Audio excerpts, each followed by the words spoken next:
박사님은 연세대학을 졸업하고 미국의 텍사스 대학에서 정치학 박사를 받은 사람입니다.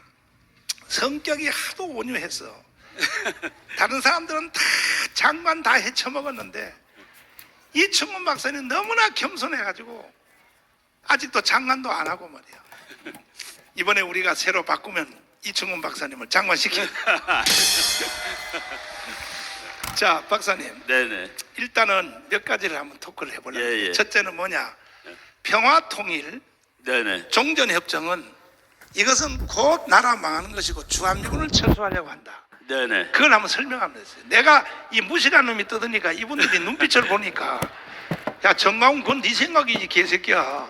그거 하기 전에 네. 제가 원래 제 순서를 할 때 사용하려고 그 조그만 사진 하나를 갖고 왔는데 우리 목사님의 한국 현대사 실력을 제가 한번 증명해 드리겠습니다. 이승만 대통령이 전쟁 끝날 때 나는 휴전협정에 사인 안 해. 니네들끼리 사인해. 그럼으로써 미군이 갈 수가 없었던 겁니다. 휴전협정에 사인하고 그러면 미군이 가는 조건이 되는데, 그렇지. 그 휴전협정 그 사인한 거예요. 자, 맨 앞에가 김일성 사인입니다. 김일성. 그 가운데 사인이 중국 인민지원군 사령관 해갖고 팽덕회 사인입니다. 그 다음에 세 번째가 유엔군 사령관. 보면 거기 마크 클라크라고 돼 있습니다. 맨 처음에는 메가더 장군이었는데 이제 마크 클라크 장군이 휴전할 때 유엔군 사령관이에요. 육군 대장입니다. 그 다음에 두 사람이 옆에서 이제 내가 여기서 증명한다라고 사인한 사람이 북한군 장군 남일입니다. 남일. 그리고 미군 중장 윌리엄 해리슨. 여기 눈을 아무리 씻고 봐도 한국군 이름이 없어요. 이승만 이름 없고 한국군 장군 이름 없고. 그 여기 김일성이가 있으면 반드시 밑에 이승만이 당연하죠. 그래서 여기서 그 위대한 지도자, 위대한 전략가가 당시 그 한국 전쟁을 이끌었고, 그래서 이 나라가 이제 오늘까지 살아남았을 뿐만 아니라 지금 이제 목사님하고 토크할 그 미래를 향해 나갈 그 근거를 마련했는데, 우리나라가 통일을 하기 지금 좌파 사람들이 평화 협정을 맺자, 종전선언을 하자.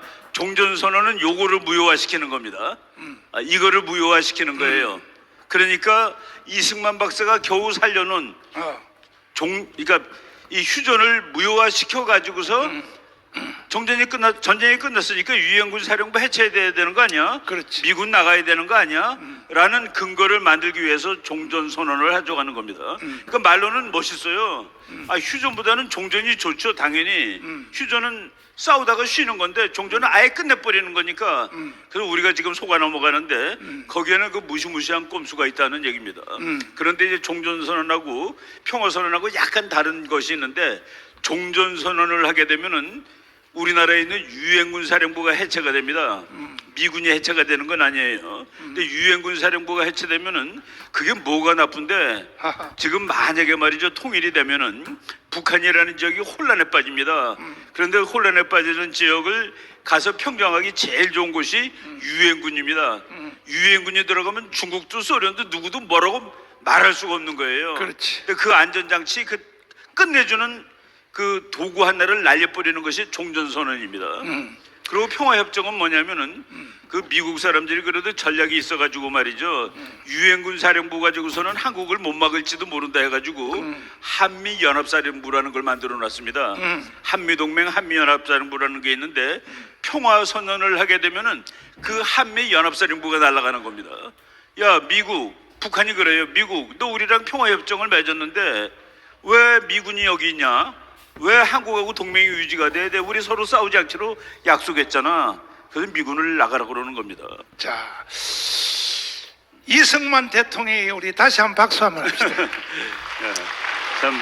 내가 이승만은 사인을 안 했다라고 내가 수십 년 강의를 하고 다녔더니 어떤 개새끼들이요, 정강훈이 무식이 충만하다고, 이승만이가 사인을 안 했는데 어떻게 휴전이 됐냐고 그래. 이 박사님이 나를 증명해 주시잖아. 딱 보여주시잖아. 보세요. 여기 보라고요. 여기 이승만 사인 있어 없어요? 이 한 장이 오늘까지 대한민국을 살려낸 것이야.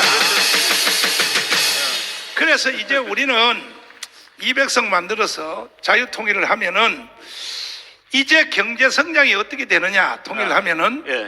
원래 경제성장의 패러다임은 네네. 주기가 그럼요. 몇 년 단위로 성장하나요? 지구에 말이죠. 그러니까 무지막지한 속도로 경제 성장을 한다. 한 나라가 지구 역사에 한 대여섯 나라 있어요. 그렇지. 거의 연평균 10%짜리 그렇지. 9% 이거는 무지막지한 경제 성장입니다. 그게 보통 30년 갑니다. 30년. 그 30년 한 나라 대표가 한국, 일본, 아. 싱가포르, 대만, 그렇지. 그리고 지금 중국이에요. 아, 중국이 지금 30년 된 다음에 금년에 3%라는 말이 있을 정도로 더 이상 되지가 않습니다. 박사님, 이 대구는요 좀 네. 멍청해요. 네네. 멍청해서 내가 해설을 해야 돼. 대구 멍청하지 않은데요. 멍청해. 아, 왜냐면 내 고향이라서 내가 알거든요. 이 대구는 멍청해서 어느 나라의 경제가 성장하는 것은 성장하는 기간이 30년 단위로 성장한다. 이거야. 고도 성장은 30년 이상 못 가요. 고도세로. 그것이 이제 한국이 30년 박정희 때문에 성장한 거죠. 그렇죠, 그렇죠. 대만이 30년 성장. 대만 30년 가고 싱가포르 됐고 싱가포르. 지금 현재 중국이 30년 동안 성장을 계속 하고 있죠. 네네네. 30년 단위인데. 예, 근데 문제는 우리가 자유통일을 하면 어떻게 된다는 얘기예요. 예. 자, 이제 30년 단위라는 것도 내가 설명 하나 더 해드릴게요. 30년이 되면은 보통 $10,000가 됩니다. 개인 소득이 아. 지금 돈으로. 그렇구나. 그러니까 우리나라가 이제 노태우 대통령 때 노태우 대통령 나오기 직전에 그때 $5,800였는데 그게 지금의 $10,000예요. 거기에 이런 나라의 국민들은 장충체 입건해서 대통령 뽑는 거 그런 거 싫어합니다. 야 민주주의해. 나 토요일 날 놀러 가고 싶어. 그래가지고 그 욕구를 풀어줘야 되는데 욕구를 풀어주는 게 민주화입니다. 민주화가 되면서 경제 성장이 팍 떨어지는 거예요. 아. 그러니까 9%가 3%, 4%대로 내려갑니다. 아. 그래서 30년인데 아. 우리나라가 딱 보니까 이게 너무 기가 막힌 또 하나님의 계획이 있는 겁니다. 만약 북한이 우리한테 통일을 당하면은 즉 자유민주주의 국가로 통일하면은 북한이라는 맨 땅이 있는 덕분에 통일 한국이 30년 동안 더 고도 성장을 할 수 있는 근거가 생긴다는 얘기입니다. 자, 그러면 이것도 풀어서 설명하자면 경제는 박정희가 일으켰고 민주화는 그 김영삼, 김대중가 이루었다. 이거는 사기입니다, 사기. 왜냐하면 이 어느 나라의 경제가 12,000불이요? 만불. 만불이- 지금 돈 만불. 예. 만불이 되기 전에는 절대 민주주의가 불가능한 거야. 예. 아프리카, 동남아가요. 만불 되기 전에 민주주의 하다가 다 망한 거야. 없어요. 필리핀도 다 네, 망한 없습니다. 거야. 이걸 박정희는 알고 있었던 거야. 그렇죠. 그래서 내가 하는 경제 개발, 경제 성장은 곧 미래의 민주화로 갈 것이다. 그렇죠. 사람이 등 따시고 배부르면 민주화하게 돼 있는 거야. 예. 이해가 되십니까? 그러면 경제도 누가 살렸어요? 박정희가. 민주화도 누가 만들었어요? 박정희죠. 박정희가 만든 거야. 아이고 대구 멍청해가지고 대답도 못하고 말이야. 박정희 대통령이 우리가 자유를 달라고 그랬을 때 저도 그 중에 하나입니다. 자유를 해야지 뭐 독재하면서 무슨 허리만 졸라매라고 그러는 거야. 그때 박정희 대통령이 우리가 다 부자가 되면 민주주의가 오는 겁니다 라고 얘기했는데 저는 그때 이제 항의를 했죠. 이제 그 머리 나이 모르고 제가 미국 가가지고 논문을 읽었는데 그 논문을 박정희는 아마 안 읽었을 겁니다. 그렇지. 그 세이머 마틴 립세트라는 하버드 대학의 아주 유명한 교수인데 그 교수가 민주화는 산업화의 결과물이다라는 논문을 썼는데 그게 그렇게 유명한 논문입니다. 민주화는 산업화의 결과물이다. 그리고 $10,000가 된 나라는 민주화로 간다라고 얘기를 했는데 그거를 박정희 대통령은 읽지 않은 논문을 알고 있었다라는 그런 얘기죠. 자, 이걸 해설하면은 우리나라의 지금 현재 여러분도 개인, 가정, 자녀, 사업 모든 일에 잘 되는 현상이 있죠. 잘 되는 현상. 오늘 여러분이 여기 모여서 이 위대한 시설에 밥 한 끼에 6만 원짜리를 처먹으면서 이런 포럼을 하고 여기 온 사람들 걸어온 사람 한 명도 없죠. 집집마다 다 차 한 대 데리고 왔죠. 일어나는 대한민국에는 모든 좋은 현상은 이승만, 박정희 때문에 그런 거예요. 그러면 전라도도 마찬가지야. 이승만 박정희의 신세 안 지고는요. 수도권도 마찬가지야. 그리고 오늘날 대한민국에서 안 되는 일, 상처받는 일, 뭔가가 좀 이상한 일, 이 모든 안 되는 일은 다 누구 때문에 생기느냐? 야당 때문에 생긴 거예요. 박정희가 경부 고속도로 논다 그럴 때 김영삼, 김대중이가 거기 들어 누웠다니까. 차도 없는데 이 도로를 만들어서 뭐 하냐고. 그걸로부터 시작해서 무덤 속에 갈 때까지 그 새끼들은 그 지랄 떨고 죽었어요. 이해돼요? 이해되냐고? 이해되냐고? 자, 마지막 결론으로. 예. 그래서 이제 통일을 하면 네네. 이미 우리가 30년 성장했는데 그렇죠. 다시 우리가 30년 성장한다는 얘기입니까? 이제 쉽게 얘기해서 네. 이제 북한은 대한민국 GDP의 58분의 1입니다. 지금 현재 그렇지. 대한민국이 58이면 북한이 1이에요. 그런데 북한은 맨 땅입니다. 빈 땅이에요. 우리 목사님 방금 말씀하신 것처럼 통일이 되면은 북한의 자원과 노동력, 그 노동력은 중국하고 본질이 다릅니다. 다르지. 말이 되잖아요. 말이. 그렇지. 곱하기 대한민국의 기술과 자본, 아. 이게 폭발하는 겁니다. 그렇지. 폭발하는데 아. 제가 이제 중간 수치로 학자들이 뭐 폭이 많아요.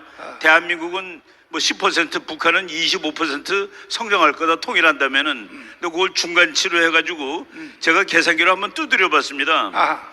그랬더니 9년째 영국이 됩니다. 경제가. 영국이 지금 세계 5등입니다. 근데 보통 주기가 30년 아니에요? 맹렬한 경제 성장이 한 번 더 오니까 20년을 더 성장하게 되면은 그러니까 이제 통일하고 30년 후에 우리나라 경제력이 미국하고 맞먹는데 그래서 G2가 되는 겁니다. 그래서 우리가 미국 학자들이 한국이 2050년대는 G2가 될 거야는 헛소리가 아니라 정말 그 탁자에서 계산해보고 나온 소리입니다. 아주 그것도 뭐 과장한 것이 아니라 그냥 뭐 다른 나라들 다 그렇게 하니까 거기에 맞춰놨을 때 한국이 수십만 불 GDP가 되고 개인 GDP, 그리고 전체 GDP도 미국하고 거의 맞먹는 지구 1등, 2등의 나라가 될 거다. 자. 그런 얘기를 하는 것이죠. 이 모든 일을 여러분과 제가 해내야 되는 것입니다. 200석만 만들면 그런 일이 일어납니다. 그런데 우리는 이렇게 목숨 걸고 저부터라도 몸도 안 좋은 상태에서 전국을 돌면서 많은 사람들이 나한테 연락이 와요. 정강 목사 그러다 쓰러져 죽는다.